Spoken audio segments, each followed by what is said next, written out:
Dinner was supposed to be peaceful that night, the kind of evening where the smell of baked chicken fills the house.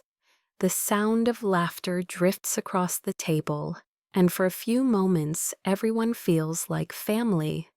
But peace has a way of disappearing in my house.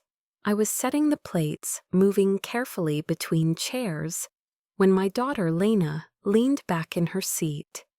With that smirk she gets when she's trying to be funny, her husband, Evan, sat beside her scrolling through his phone. The kids, Noah and little Ellie, were already halfway through their food, arguing about who got the bigger piece of cornbread. And then it happened. Without warning, Lena said it loud enough for everyone to hear, loud enough to echo. "Mom smells like pee." The room froze for half a heartbeat. Then laughter exploded. Noah burst out laughing first, then Ellie followed. Evan nearly choked on his drink, slapping the table as if his wife had just told the joke of the year. I stood there, spoon in hand, heart pounding in my chest, my cheeks burning so hot. I thought I'd catch fire. They laughed harder. "Come on, Mom, it's just a joke," Lena said, waving her hand like it was nothing. But the laughter didn't stop, not right away. In that moment, I felt something inside me crack. Not loud enough for them to hear, but sharp enough that I knew it wouldn't heal the same way again. I smiled because that's what mothers do when their hearts are breaking. I smiled, picked up my plate, and sat quietly at the far end of the table. The smell of food turned sour in my throat. The voices around me became distant, muffled. Their laughter turned into a kind of music I never wanted to hear again. I'd spent my whole life feeding them, loving them, holding them up when life pushed them down. Now they were laughing at me, in the house I built, with the hands that had fed them all. I didn't say a word, not one. Lena kept talking about work, Evan about his big plans, and the kids about a movie they wanted to see. That weekend, life carried on like nothing had happened, but inside, something had changed. Every bite I took felt heavy, every sound sharper. I wanted to scream, to remind them who paid the bills, who cooked the meals, who raised the woman bold enough to mock me at my own table. But instead, I stayed quiet. Because sometimes silence is louder than shouting. When dinner ended, I cleared the plates like I always did. They left the table laughing, heading toward the living room, leaving me in the kitchen, surrounded by dirty dishes and the echo of their laughter. I turned on the faucet, watched the water run, and whispered to myself, "God, please give me strength. Not to hate them, just to stop letting them hurt me." I washed each plate slowly, feeling the warm water against my trembling hands. My reflection in the kitchen window looked older than I remembered, tired, faded, invisible. And that's when I knew, if I didn't stand up for myself now, they'd bury me alive in their disrespect. I looked toward the living room where their laughter still drifted like smoke through the air, and I made a promise to myself, quiet but unbreakable. They may think I'm weak. They may think I'll keep serving, smiling, surviving. But they've forgotten one thing. I'm the reason this house exists, and I'm about to remind them what that means. It wasn't always this way. There was a time when my life was full of noise that sounded like love. Baby giggles, lullabies sung over borrowed cribs, the steady hum of hope. I was 23 when my husband walked out. He didn't slam the door, he just closed it quietly behind him, suitcase in hand, eyes already somewhere else. He said he needed time to think. I didn't argue. I just stared at the empty hallway, until the silence became heavier than grief. That night, I sat on the kitchen floor with my 2-year-old daughter asleep in my arms and a stack of unpaid bills beside me. The refrigerator hummed, the clock ticked, and I whispered to the child pressed against my chest, "Don't worry, baby, you'll never feel what I feel tonight." From that moment, survival became my religion.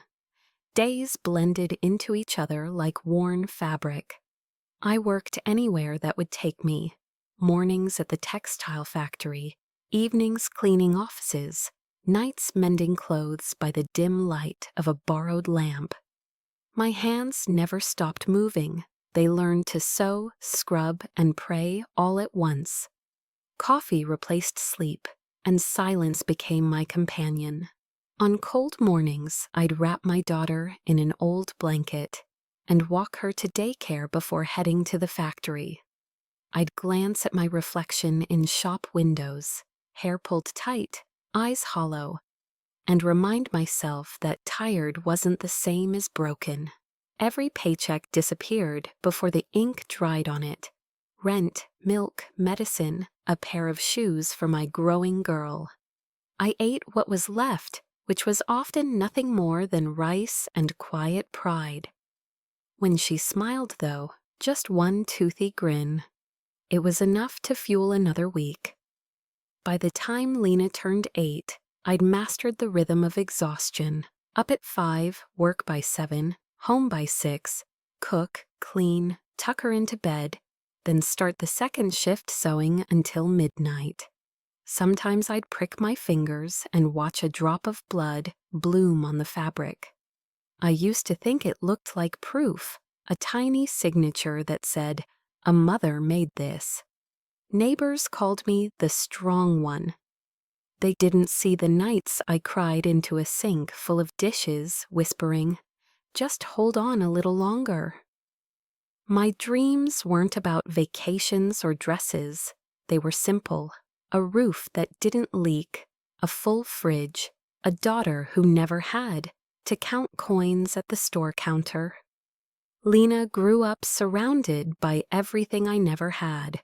Good schools, safe clothes, birthday cakes with candles instead of matches for light. She loved books, and I loved watching her read them. Every report card she brought home felt like a medal. I'd tape it on the fridge like a trophy, even when she rolled her eyes. "Mom, that's embarrassing," she'd laugh. I'd smile anyway. Let her be embarrassed of my pride, I thought. At least she'll never be embarrassed of hunger. I took extra shifts to pay for her piano lessons, her English classes, her dreams. I told myself that one day when she had her degree and her own family, she'd look back and say, "My mother gave me everything." That belief kept me alive, but life doesn't hand out gratitude as a paycheck. It just moves on, quietly, expecting you to keep up. When Lena turned 16, she stopped meeting me at the bus stop after school. I'd come home and find her door shut, music blaring, the smell of nail polish filling the hallway. I'd knock sometimes just to ask how her day was, and she'd answer without looking up. "Fine, Mom, I'm busy." I told myself it was normal. Teenagers pull away, but it hurt more than I admitted. There was one night I remember clearly. It was raining hard.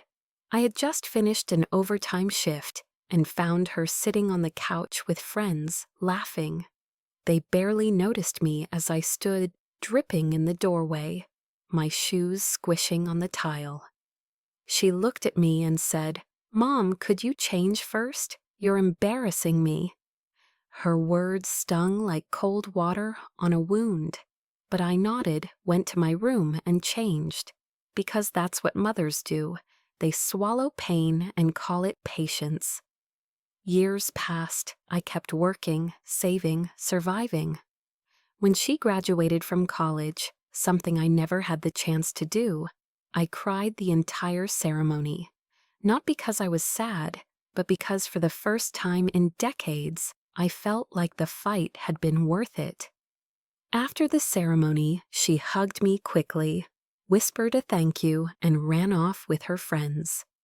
I watched her walk away, her future bright and loud, and I told myself, that's what love looks like, giving everything and asking for nothing.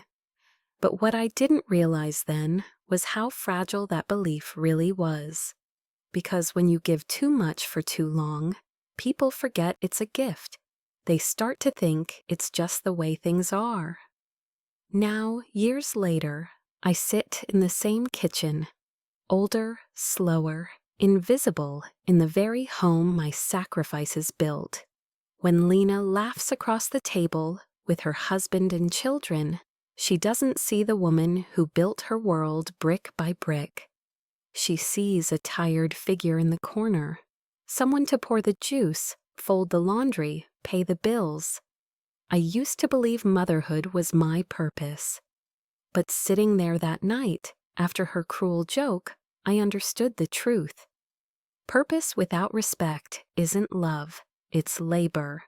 And as I wiped the crumbs from the table her children had left behind, the words echoed in my mind like a verdict I could no longer ignore. I gave everything and they forgot. They moved in 5 years ago. Back then, Lena had called it temporary. She'd said they just needed a few months to get on their feet, a small favor until Evan found a better job and the kids were settled in school. I remember smiling, opening the door wide and saying, "This house will always be your home." And just like that, my quiet little home became theirs.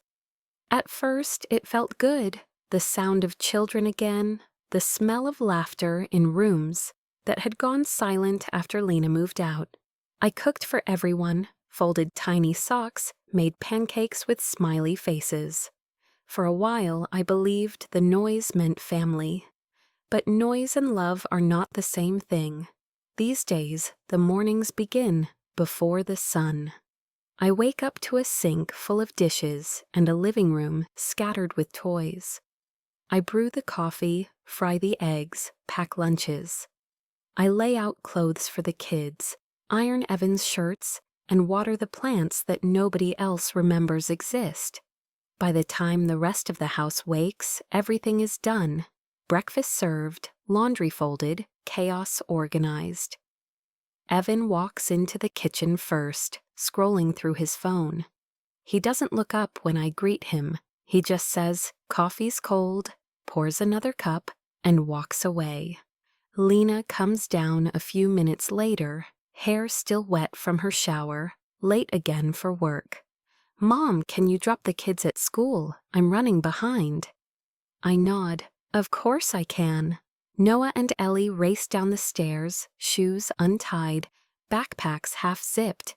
"Grandma, where's my lunch?" "Grandma, my socks don't match." I answer each question with a smile, because that's what I've always done. But the truth is, I'm tired. Tired in a way that no sleep can fix. When they leave, the house goes quiet again. I look around at the mess they've left. Crumbs on the counter, cups on the table, lights still on. I move through it like a ghost, tidying, washing, fixing. This house used to feel warm. Now it feels like a workplace. Every room has their things, but none of mine. The photos on the wall are of them, their vacations, their birthdays, their smiles. My face is missing. Sometimes I wonder if they even notice. At night, I sit alone at the dinner table while they eat in front of the TV. Lena says she's too tired to talk. Evan's too busy watching sports. The kids laugh at cartoons between bites. I watch them from the kitchen, my plate growing cold. It's strange. I spent my whole life trying to fill this house with love, and now I don't even have a seat at my own table. The only sound that keeps me company is the ticking of the old wall clock. Tick, tock, tick, tock. counting the seconds of a life spent in service. Sometimes I think even the walls have stopped listening to me. It's not just the silence that hurts, it's the small things. The sigh when I remind them to turn off the lights, the eye roll when I mention the bills, the whispering behind closed doors when they think I'm asleep. Mom complains too much, Lena mutters. She's always nagging, Evan replies. And the worst part, the children hear it. Noah mimics my walk sometimes, hunched over, pretending to limp, and everyone laughs. Ellie once said, "Grandma's old, she's boring." They don't know that every word, every laugh, cuts a little deeper than the last. I used to tell myself they were just careless, that one day they'd understand. But lately I've started to realize maybe they won't. Maybe they've forgotten how to see me altogether. The bills come every month: electricity, water, groceries, school fees. My pension covers most of it. Evan says he'll pay me back when things get better. Lena promises she'll help next month. Next month never comes. I tell myself it's fine, that's what mothers do. But as I balance my checkbook, I see how much of me is disappearing. Not just money, but time, patience, dignity. My wallet became their oxygen, I whisper to myself, and they never wondered who was breathing slower. And then came that dinner. The night everything changed. Her words, "Mom smells like pee," still ring in my ears. I can still see their faces twisted in laughter, the children nearly choking with delight. I stood there frozen, spoon trembling in my hand, feeling my heart crack open in front of the people I loved most. They thought it was funny. They didn't even see the shame in my eyes. That night, I didn't sleep. I lay in bed staring at the ceiling, every memory of sacrifice running through my mind like a film reel. The double shifts, the hunger, the dreams I gave up so they could have theirs. And for what? For this. The old version of me would have cried, maybe even prayed for them to change. But not this time. This time I felt something different. Not hate, not revenge, just finality. The kind of silence that comes before a storm, not after it. I walked to the kitchen in the dark, stood by the sink, and whispered to myself. They laughed because I let them, but that ends now. The moonlight hit the surface of the table, illuminating the faint scratches I'd never noticed before. Marks from years of use, meals, and moments. The wood had aged, but it still stood strong. So would I. Tomorrow, I decided, would not be another day of serving. Tomorrow, I would start preparing, quietly, carefully, to take back what I'd lost: respect, peace, and me. I didn't sleep that night. The house was dark and quiet, but inside my head, it felt like morning had already arrived. Loud, bright, and impossible to escape. I sat at the edge of my bed with the lamp on, staring at the same pair of hands that once built this family from nothing. Hands that fed, cleaned, carried, and prayed. For years, I told myself I was strong because I endured. But that night, I realized endurance without respect isn't strength. It's slow destruction. I got up, walked into the kitchen, and turned on the small light above the stove. The clock said 2:47 a.m. The air smelled faintly of last night's dinner, still lingering like an insult. I poured myself a cup of cold coffee and sat down at the table. The same table where my daughter laughed at me just hours before. I took out an old spiral notebook I'd used years ago to track household bills. The cover was worn, the pages yellowed, but inside it held the story of my life in numbers. Rent, electricity, groceries, school fees. Every figure told a truth I'd ignored for too long. I started flipping through the pages, counting the years, counting the sacrifices. Every paycheck spent on them, every vacation canceled, every meal skipped. It struck me how little I'd ever done for myself. I had always been the provider, the fixer, the steady heartbeat that kept everyone else alive. When did I become invisible? I whispered into the empty kitchen. Maybe it was when Lena stopped saying thank you. Maybe when Evan started using my card without asking. Or maybe the day I decided it was easier to stay silent than to start a fight I knew I'd lose. But tonight, silence felt like betrayal of myself.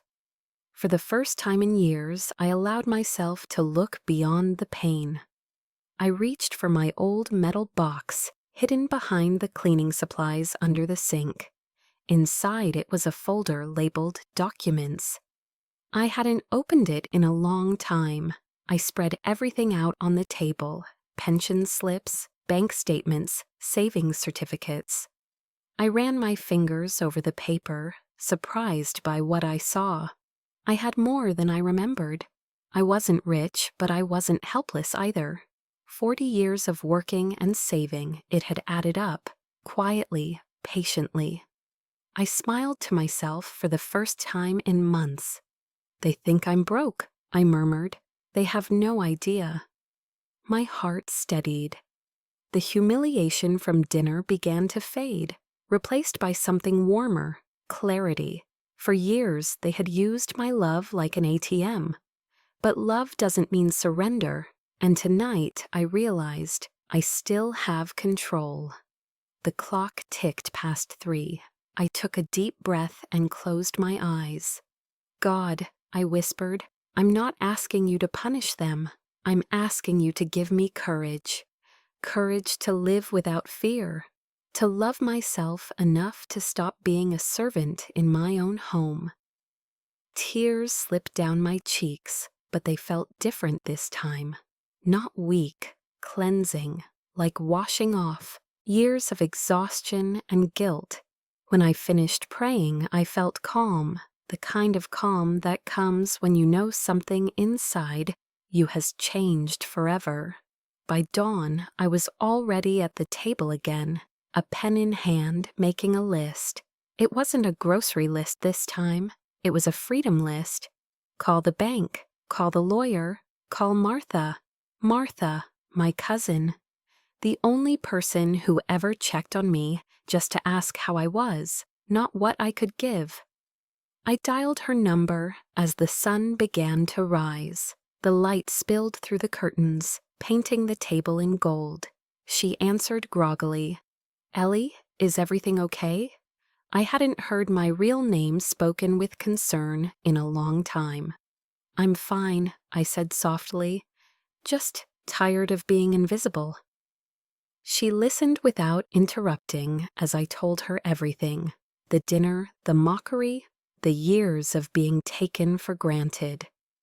I could hear her breathing change, anger and heartbreak tangled in her silence. "You can stay with me if you need to," she said immediately. "You hear me, you're not alone." Her words felt like a blanket around my heart. "Not yet," I replied, "but soon." After we hung up, I called my bank. Mr. Ryan, my financial advisor, had known me for over a decade. "Mrs. Jenkins," he said warmly, "it's been a while." "Yes," I answered. "I need to review my accounts. I want to protect what's mine." He paused. "Of course. Would you like to schedule a meeting?" "As soon as possible," I said. "Today, if you can." There was confidence in my voice, quiet, steady confidence I hadn't heard in myself in years. When I hung up, I looked around the kitchen. The same cracked tiles, the same faded curtains, but something felt different, like the air itself had shifted. For the first time, this house didn't feel like a prison. It felt like a place I was ready to leave behind. I opened the back door and stepped outside. The morning air was cold but clean. The neighborhood was still asleep. Birds were just beginning to sing. I whispered to myself, "You did everything you could. Now it's time to do something for you." I closed the door behind me and leaned against it, feeling my heartbeat slow. It wasn't fear anymore. It was freedom, still far away, but finally visible. That day, I moved through the house with new eyes. When Lena asked me to make her coffee, I said nothing, just nodded slowly. When Evan left his dirty cup on the counter, I didn't rush to wash it. And when the children shouted, "Grandma, where's breakfast?" I smiled faintly and said, "You're old enough to make it yourselves." They stared at me, confused. I didn't explain. I didn't need to. Because deep down, I knew something they didn't. I was already gone in spirit. Tomorrow would begin my new life. Tomorrow, I'd start reclaiming everything they'd taken for granted. My name, my peace, and my worth. The morning after my sleepless night began like any other, but nothing inside me felt the same. I moved through the house quietly, making coffee, folding laundry, tidying up. Yet every small act felt final, like the slow closing of a book I'd spent my life writing. Lena was rushing again, already late for work. Evan was at the kitchen table with his laptop, pretending to job hunt. The kids were arguing about who got the last slice of toast. The same chaos, the same noise, but for the first time it didn't hurt. It simply didn't belong to me anymore. "Mom, can you pick up groceries later?" Lena called, grabbing her purse. "I'll see what I can do," I said, my voice calm. She didn't notice the change in my tone. Nobody did. They never notice what they think will always be there. When the house finally emptied, I got dressed carefully.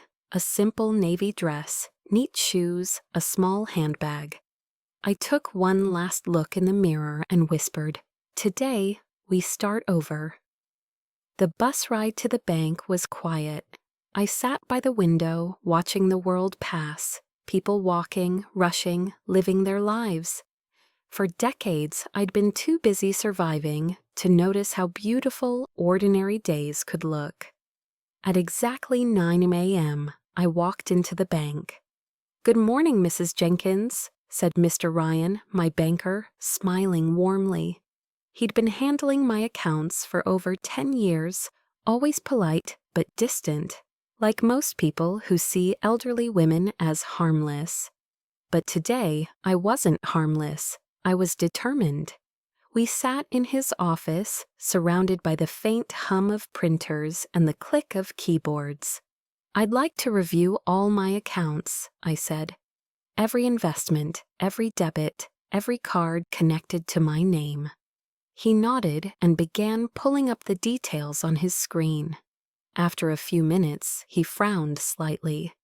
"You've been very generous with additional cardholders, Mrs. Jenkins." "Yes," I said softly. "That ends today." One by one, we canceled them. The extra credit card in Lena's name, the automatic payments Evan had set up for the house bills, all connected to my pension. Every financial door they had walked through without asking, I quietly closed.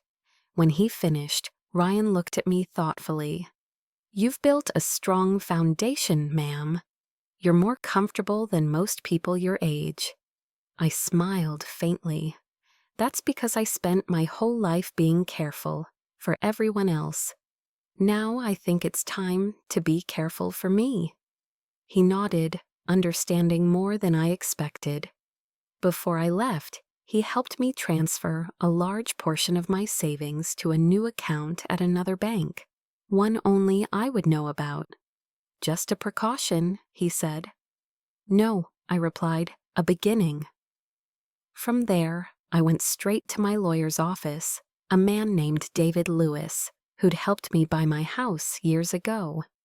He looked surprised to see me. "Mrs. Jenkins, it's been a long time."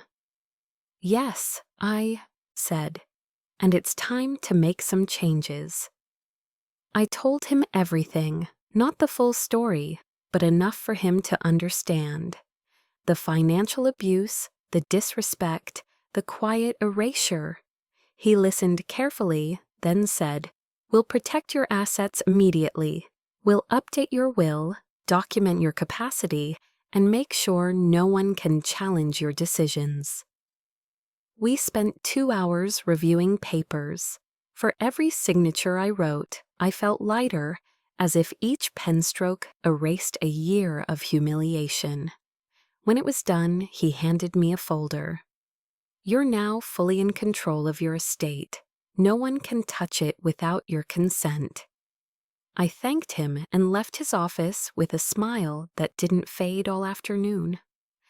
Next, I visited a real estate agency a few blocks away. The young agent, a kind woman named Patricia, greeted me with an enthusiastic grin. "I'm looking for a small apartment," I said. "Something quiet, something mine." She showed me several listings on her computer. Most were too big, too modern.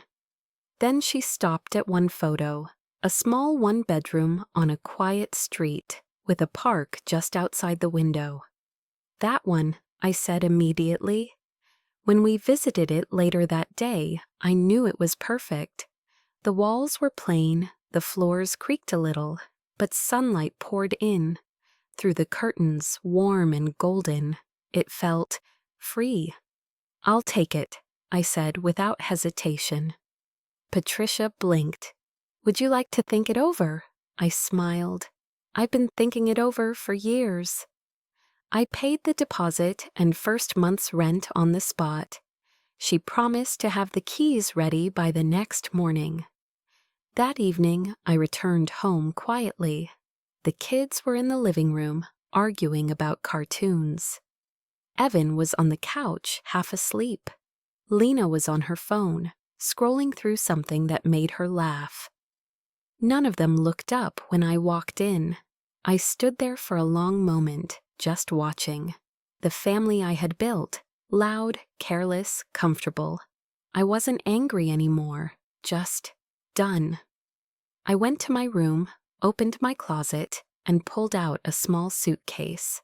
Not a large one, just enough for the life I was taking back. I packed slowly. A few dresses, my documents, my photo albums, my mother's locket. Each item I placed inside wasn't just an object, it was a decision. When I finished, I sat on the edge of my bed and took a deep breath. "Tomorrow," I whispered, "I leave this house as their maid, and I'll never come back as one." At midnight, when the house had gone silent, I walked to the kitchen and sat at the same table once more. This time, there were no bills, no notebooks, only a sheet of paper and a pen.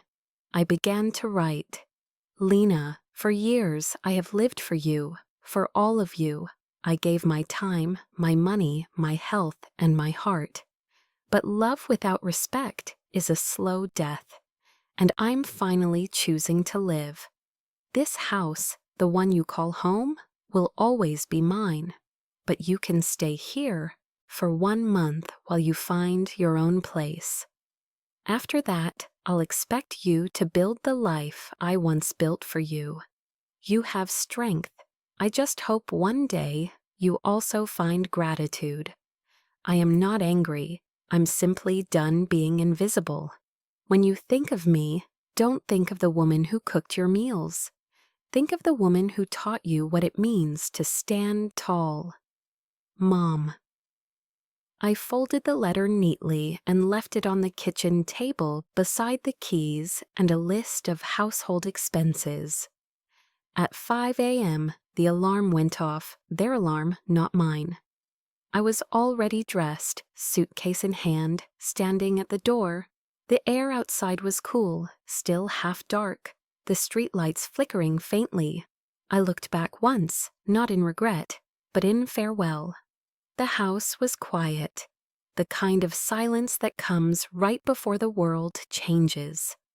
I smiled to myself, whispered a quiet thank you to the God who'd given me courage, and stepped out into the dawn. For the first time in 40 years, I wasn't running from anything. I was walking toward myself. The house was unusually quiet that morning. No smell of breakfast, no clatter of dishes, no soft humming from the kitchen. The air felt different, still heavy, almost expectant. Noah was the first to notice. He ran down the stairs, rubbing his eyes, and frowned when he saw the empty stove. "Mom, Grandma didn't make pancakes," he called. Lena, half asleep, shouted back from upstairs, "Then make some cereal." But when she came down a few minutes later, hair messy, still tying her robe, something inside her paused. The kitchen was spotless, too spotless. The counters were clear, the kettle cold.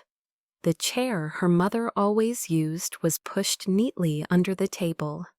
And right there, in the center of the table, sat a folded letter, a small set of house keys, and a single line written on the envelope. "For Lena and family." Lena frowned, her stomach twisting. "Mom," she called out again, louder this time. No answer. She rushed to her mother's room, the bed perfectly made, the closet half empty. The picture frames still on the nightstand, but the locket was gone. Her voice shook. "Evan, come here, now." Evan appeared in the doorway, still in his pajamas, annoyance already on his face. "What is it?" "She's gone," Lena said.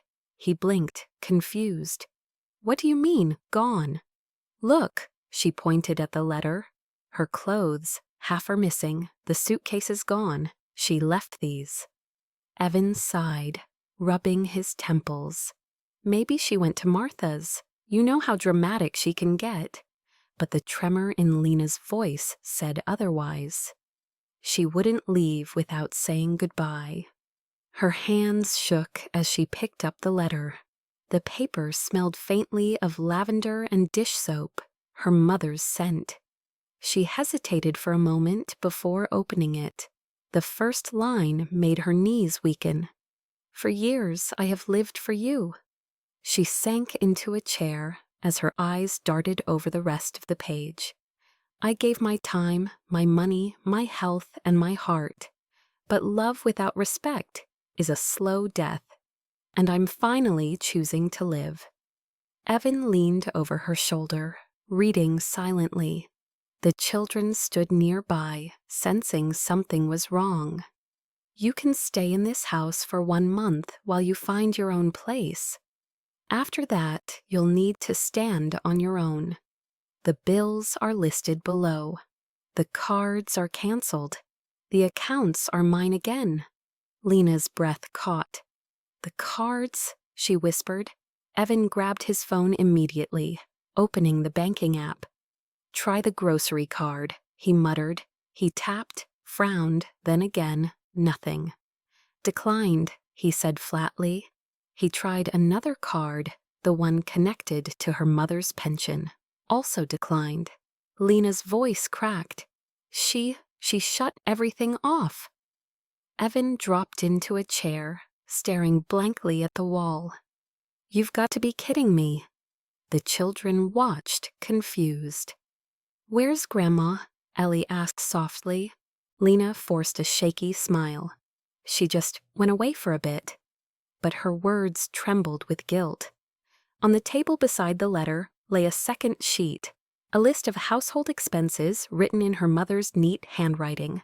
Electricity, $185 gas, $120 water, $80 internet, $90 groceries, $450 property tax, due this month. At the bottom was one more line, underlined twice. "From now on, these are your responsibilities." Lena stared at it for a long time. Each number felt like a weight pressing down on her chest. She had never realized how much her mother covered, how much of their comfort was borrowed from her. Evan muttered, "We'll figure it out. I'll find something soon." But the uncertainty in his voice was louder than his words. That afternoon, Lena tried calling her mother's phone. Number not in service. She called Martha next. "Martha, it's Lena. Do you know where Mom is?" There was a pause. Then Martha's voice came calm but firm. "She's safe." "Where?" Lena pressed. "She doesn't want to be found right now," Martha replied. "She asked me to tell you that when you learn what respect means, she'll be ready to talk." "Martha, please," Lena whispered, her voice breaking. "Just tell me where she is." But the line went silent. Lena set the phone down slowly, realizing the truth. Her mother wasn't just gone. She was done. By evening, the reality began to sink in. Dinner time arrived, but nobody cooked. Evan ordered cheap takeout. The kids complained it wasn't as good as Grandma's food. The house, once filled with the smell of freshly baked cornbread and coffee, now smelled like cardboard boxes and reheated noodles. No one laughed. The next morning, the first bill arrived. Then another. By the third day, the mailbox was full. Reminders, invoices, statements with numbers that looked bigger than ever before. Lena sat at the kitchen table, the same spot where her mother used to sit, with her head in her hands. How did she do this every month? She whispered. Evan didn't answer.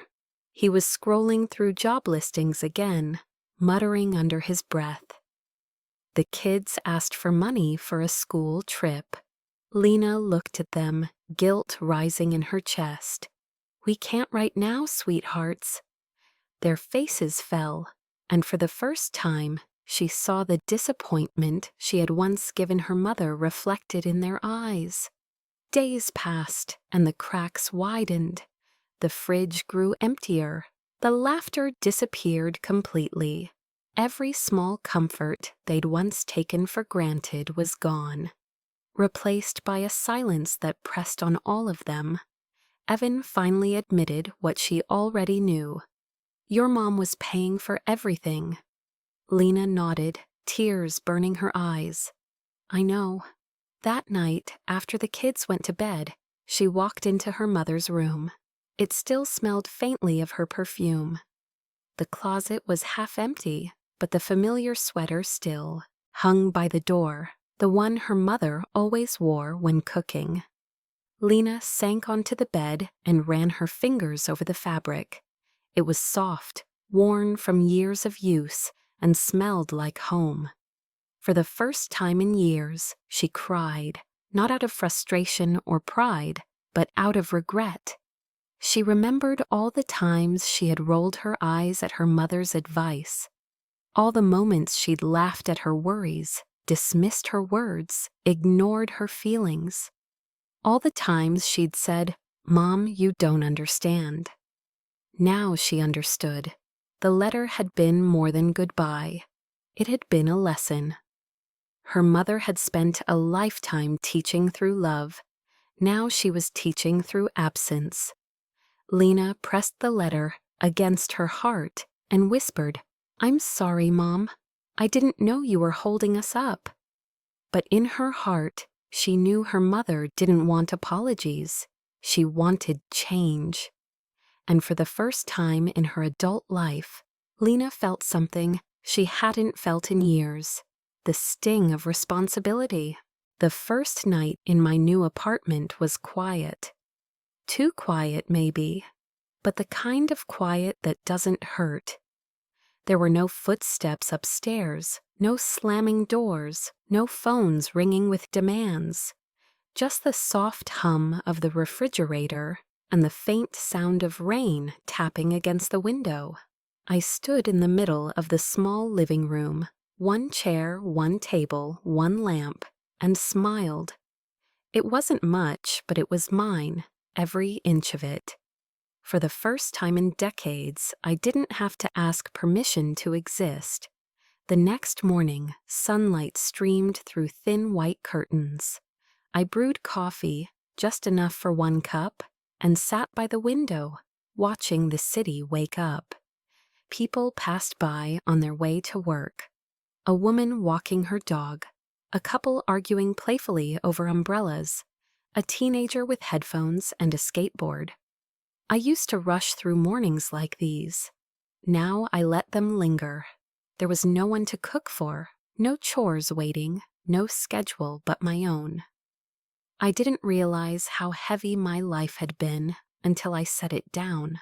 I spent that day unpacking slowly. A few dresses, photo frames, my mother's old locket, and the stack of letters I'd written to myself over the years, but never had time to read. Every object felt lighter here. That weekend, I met the women who lived down the hall, 3 neighbors around my age. Mary was a retired nurse with a laugh that could fill a room.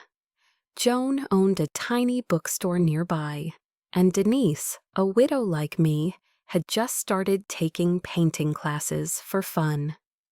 They invited me for tea in the building's shared garden. At first, I hesitated. I wasn't used to company that didn't want something from me. But when I sat with them under the shade of an old oak tree, I felt something I hadn't felt in years: belonging. We talked about little things, the weather, recipes, books, memories of the past. No one interrupted, no one demanded. They listened. They laughed with me, not at me. When I told them about moving out, they didn't pity me. Mary just said, "Sometimes love needs space to breathe." And Joan added softly, "Freedom isn't loneliness, it's the sound of your own name again." Her words stayed with me. Weeks passed, and I began to build a new rhythm. Morning walks to the park, afternoons reading by the window, evenings sharing soup and stories with my new friends. I joined Denise's painting class one afternoon. My hands trembled holding the brush, but when the colors touched the canvas, I felt alive. We painted sunsets, flowers, sometimes just abstract swirls that meant nothing and everything at once. I wasn't painting beauty, I was painting peace, and it was enough.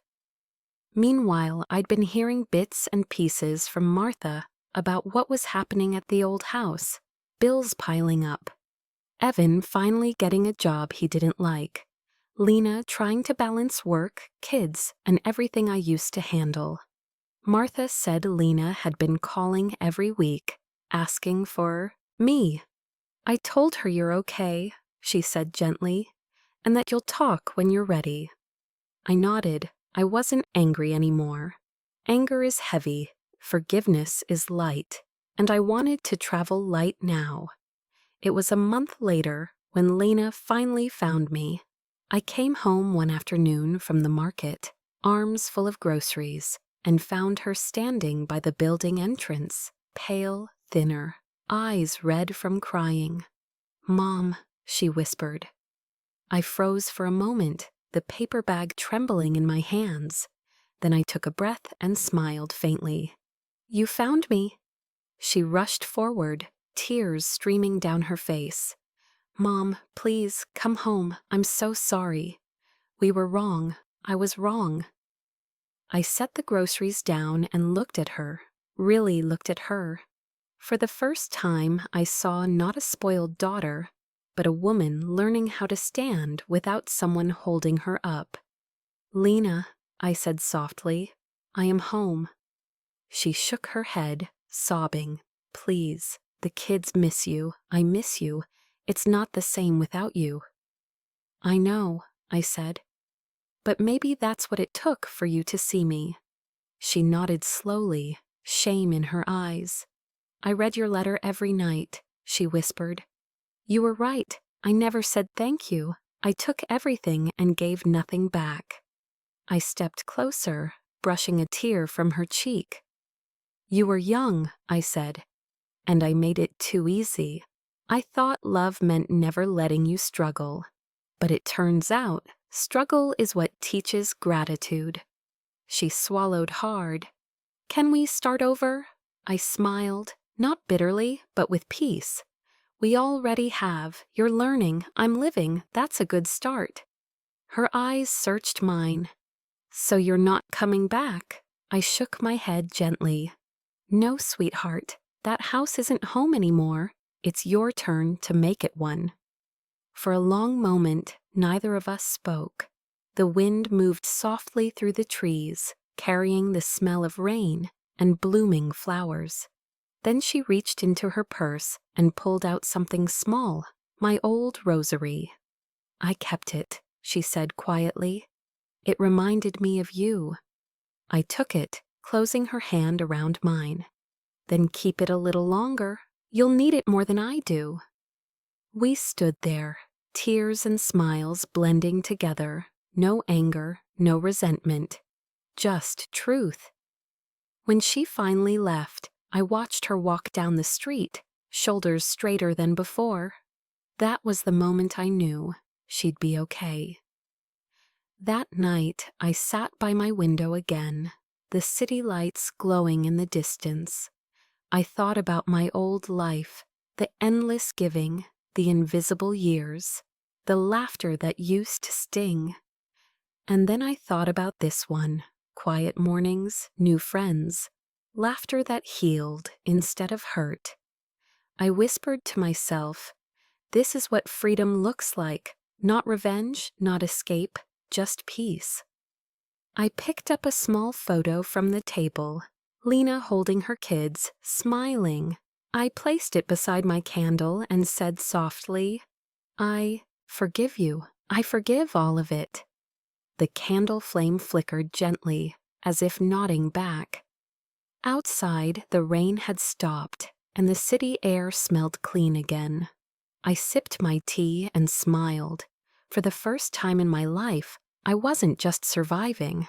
I was living, with dignity, with grace, and finally with myself. Seasons changed before I even realized how much time had passed.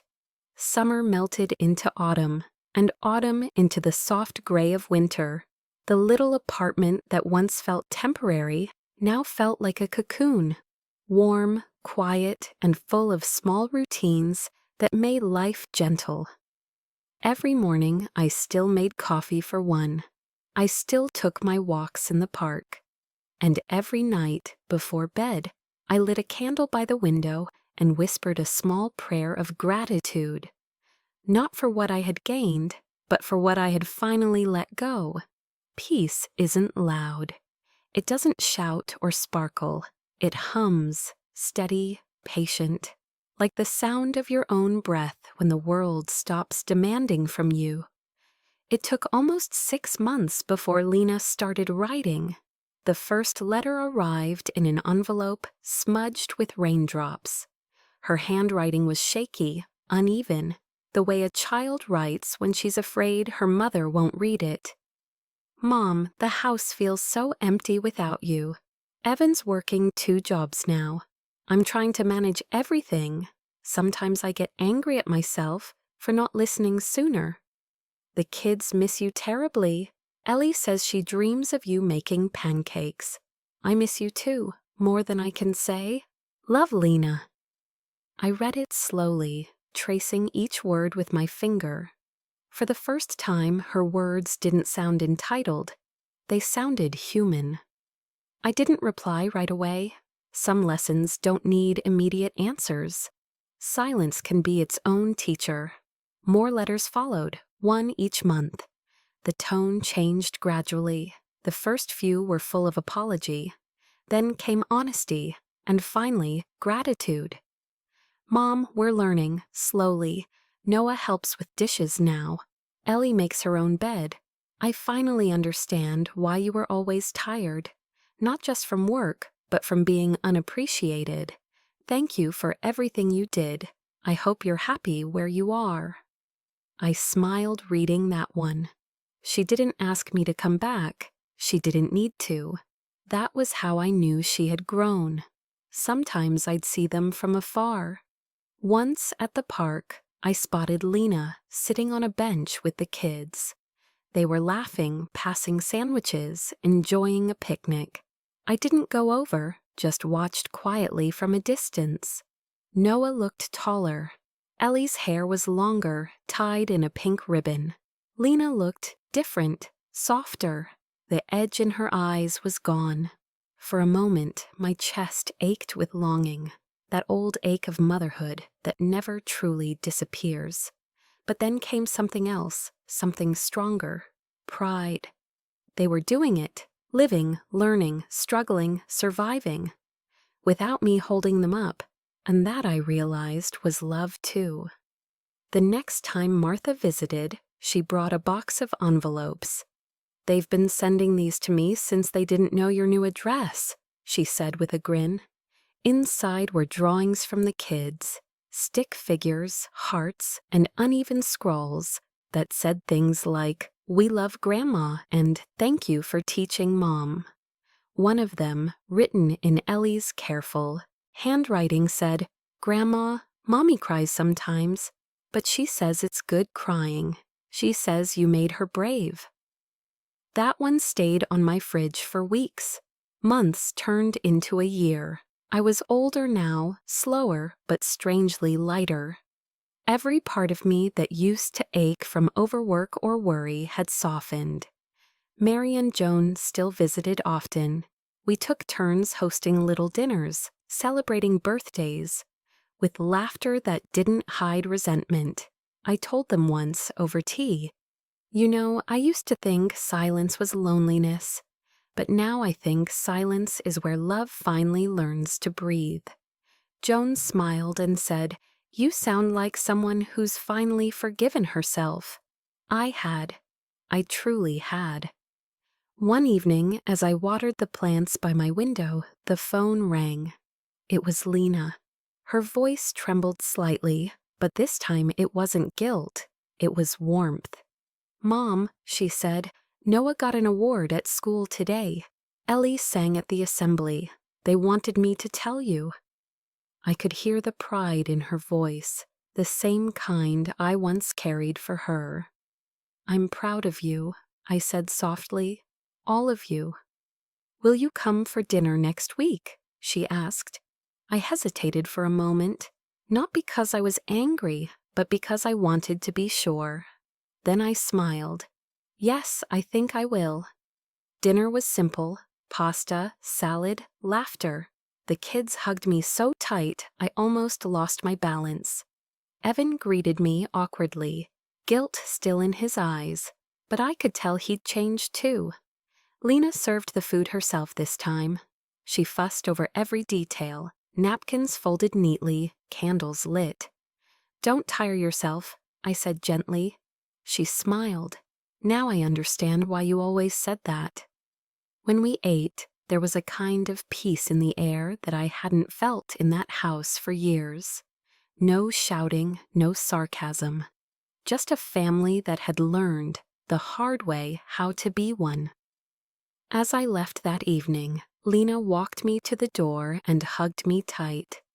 "Thank you for teaching me," she whispered. I kissed her forehead. "Thank you for learning." Back in my apartment, I placed a new candle by the window.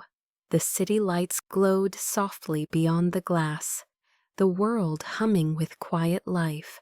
I thought about how far we'd all come, not because of anger, but because of distance, patience, and silence. Some lessons can't be spoken. They have to be lived. I blew out the candle and whispered to the darkness, "Respect isn't something you demand. It's something you teach by walking away and by loving from afar." Then I smiled, not out of sadness, but out of peace. Because for the first time in my life, everything finally felt enough.